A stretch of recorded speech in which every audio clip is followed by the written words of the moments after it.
Dans mon parcours entrepreneurial, d'entreprise, j'ai toujours essayé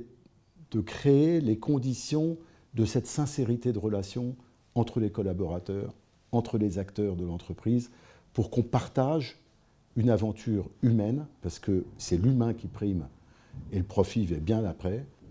Et j'ai travaillé pour des groupes importants, finalement,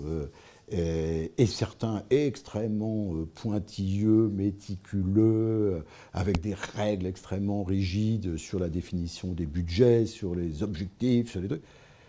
Et au moment où j'ai pris plus de recul,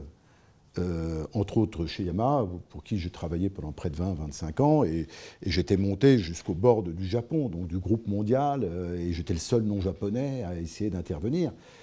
Et au moment où j'ai pris un peu de recul, j'avais dit au président Japon, vous savez, il faut que je vous avoue quelque chose, je me suis toujours fichu de vos budgets. Ça n'a jamais été mon objectif. Et c'était sincère. C'est-à-dire que l'objectif de profit, de rentabilité n'a jamais été mon moteur. J'ai toujours eu pour conviction qu'une entreprise, pour qu'elle soit profitable, ça veut dire qu'elle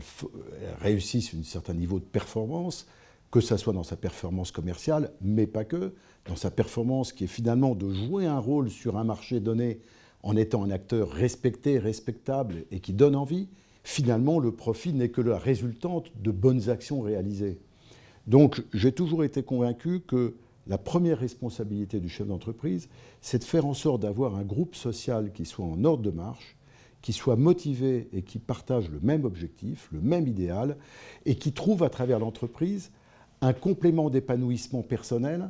qui lui permette non seulement d'exercer un talent, mais en plus de l'exercer au service d'une communauté qui nous dépasse.